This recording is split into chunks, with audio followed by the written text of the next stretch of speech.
HTML form attributes. This chapter describes the different attributes for the HTML form element. The action attribute. The action attribute defines the action to be performed when the form is submitted. Usually, the form data is sent to a file on the server when the user clicks on the submit button. In the example below, the form data is sent to a file called action_page.php. This file contains a server-side script that handles the form data. And this is the example. We can click and try it ourselves.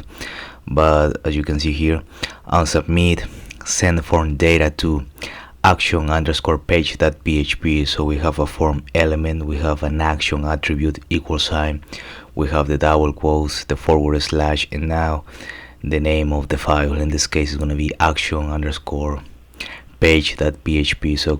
So we can try it, and this is how it's gonna look like.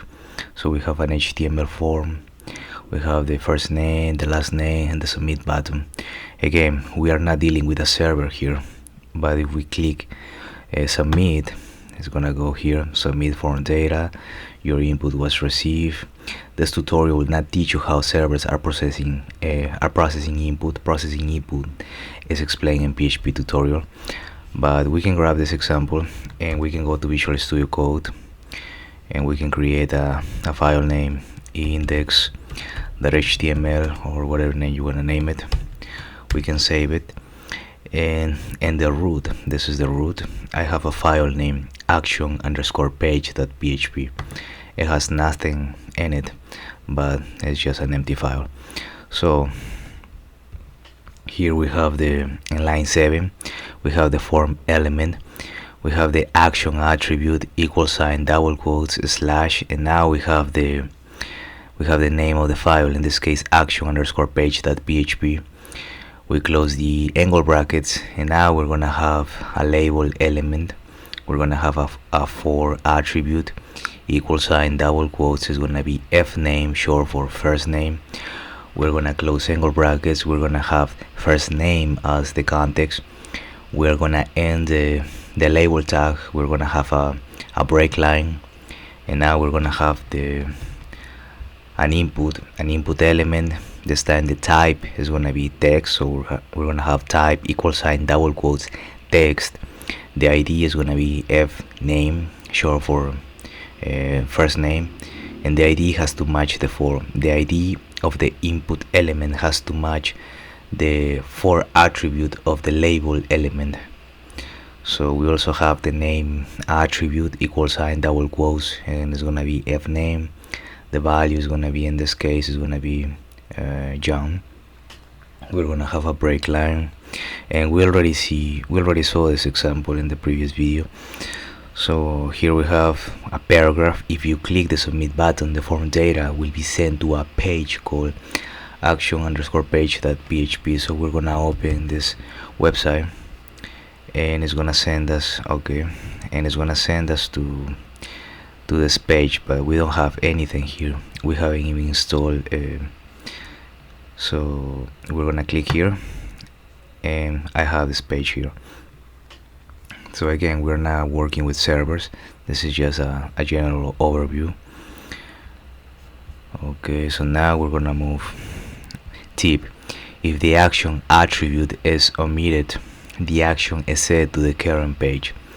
So for example, we have this example, and we're gonna omit the action attribute, or instead we can just, instead of call it actions, we just add an extra S. So we're gonna open our website. Once we submit it, it sent us to the current page, so it sent us to this page. So when you click it, we're gonna be in this page. So that is that. Now we have the target attribute. The target attribute specifies where to display the response that is received after submitting the form. The target attribute can have one of the following values. We have in this first column, we have the value column, and the second one is going to be the description column. We have _blank. the description, the response is displayed in a new window or tab. We have the underscore self value, the description, the response is displayed in the current window. We have the underscore parent, the response is displayed in the parent frame. We have the underscore tab, the response is displayed in the full body of the window. We also have the frame name, the response is displayed in a name iframe. The default value is underscore self, which means that the response will open in the current window. And here's an example. We already saw this in a previous video. We have the form element, we have the action attribute, equal sign, double quotes, and in this case /action underscore page.php. This is the file. And now we're going to have the target attribute, equal sign, double quotes, and now we're going to have the underscore blank, and the response is displayed in a new window or tab. So when you click it, it's going to send you to a new tab. We can check out this example. So we have it from here. If we submit, it's going to send us to a new tab. So we can grab this example and go to Visual Studio Code. We can just paste it here, save it, and then open our website. So this is how it looks like. If I click submit, well, I didn't specify the form attribute, target blank, so let me see. Submit. Okay, it's sending us to this website here. Let's delete this one for a while. And now if I click it, it send us to a next tab. So this is how it's working. So here in this example, okay, I close it. Okay, so here we have an H2, the form target attribute. We have the paragraph. When submitted this form, the result will open in a new browser. In a new browser tab, we have the form, we have the action attribute that is gonna go to this specific file. We have the target attribute, equal sign, we have the double quotes, and now we're gonna be using the underscore blank. And then we already saw these examples. We have the label element, the for attribute, we have the input element, the type attribute. So we already saw that. Now we're gonna see the method attribute. The method attribute specifies the HTTP method to be used when submitting the form data. The form data can be sent as URL variables with method equal. You open double quotes, we have the get, or as HTTP post transactions with the method equal sign, double quotes post. The default HTTP method when submitted form data is get, the get method. Here we have an example. We have the form element, we have the action attribute, equal sign, double quotes, the name of our file. Now we're gonna have the method attribute, equal sign, double quotes, and this time we're using the get method. So you have the get, also you have the okay. So we're gonna click here, we're gonna submit it, and it's gonna send us to this link. And again, here this is just for general purposes. We are not dealing with a server, we're not dealing with the backend, but we can grab this example. We can go to Visual Studio Code, we can paste it, we can save it. Let's open it. So this is our website. We can click submit, and it's gonna send us here. Cannot get. You have /action underscore page.php. So as you can see in the code, in the form element, we have the action attribute, we have the target attribute, but this time we also have the method attribute, and you can read all this stuff. The HTTP method that the browser uses to submit the form.